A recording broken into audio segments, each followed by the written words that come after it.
Is this the first mecha anime that I'm actually gonna finish?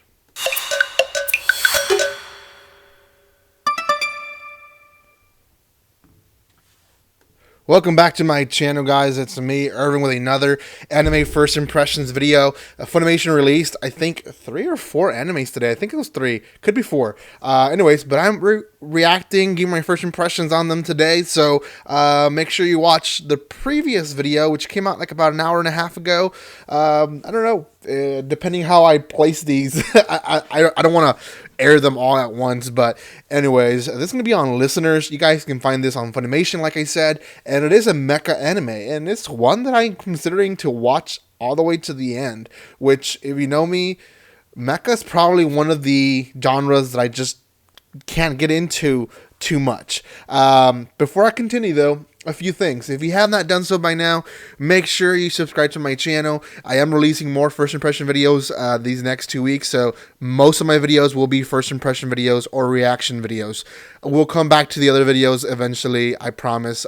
I have more stuff planned out for us. But anyways, guys, thank you so much for those who are subscribing. I'm almost at 3,000. Once I reach there, I will do the giveaway, hopefully by April 15th.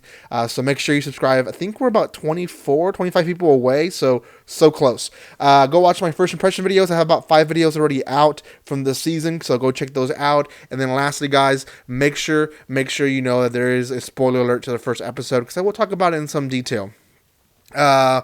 The anime itself can be watched both subbed and dubbed already, which is one thing that Funimation tried out last season on, I think it was ID Invader was the anime, and I really enjoyed that. They're released on time, dubbed and subbed, and this is the anime that they're releasing on time, dubbed and subbed, and I actually really appreciate that. This is one anime that I'm actually considering to react to, because it is dubbed. It is something that I really enjoyed, and I have questions. I'm hooked, so I probably will be reacting to this one next week.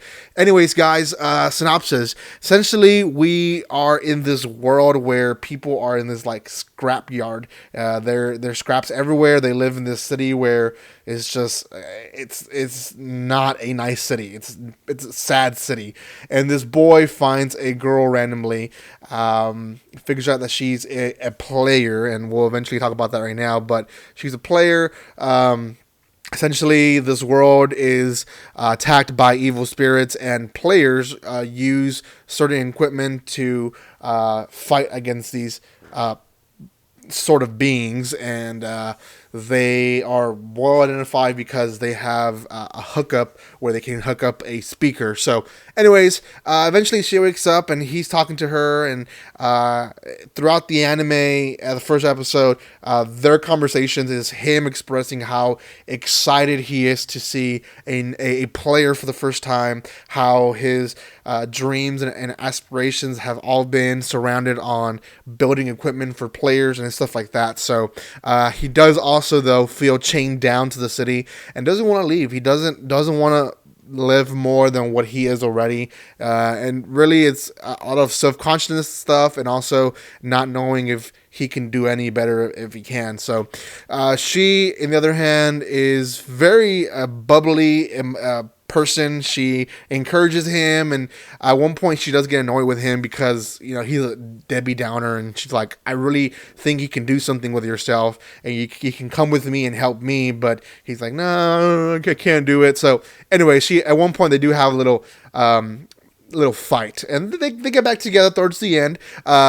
She does also encounter some type of I wouldn't say racism, but prejudice, I guess. The city doesn't like, at least the mayor and some of the leaders don't like players, and mainly because where there's a player, those evil spirits show up. And we do see that the next morning before she's leaving on a train.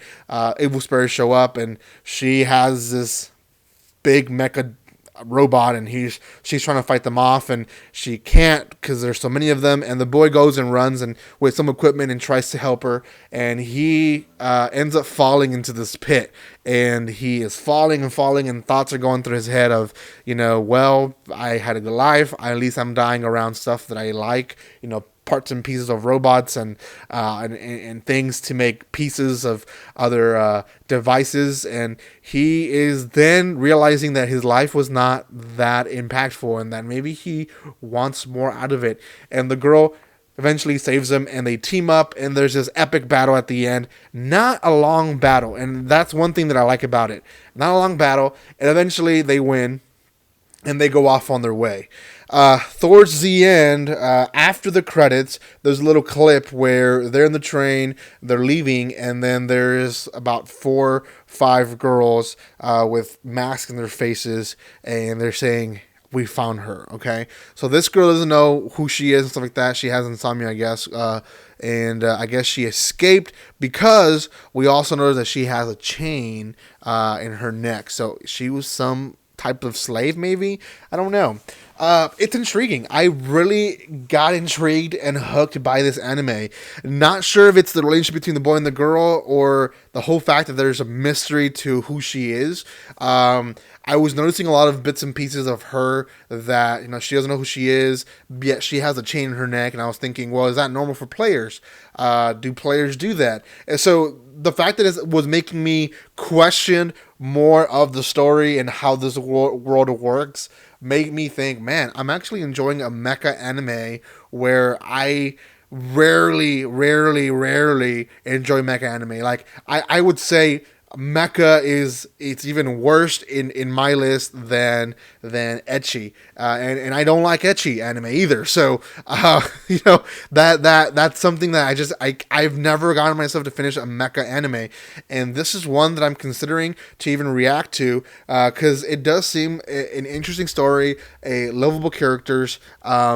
They're not too focused on the mecha aspect of it, and I think that's why I like the anime itself. It's more on the character build-up aspect, as well as the suspense and mystery of who are these other characters that they're showcasing, and they're obviously important because they have evil faces to them. So we'll see. In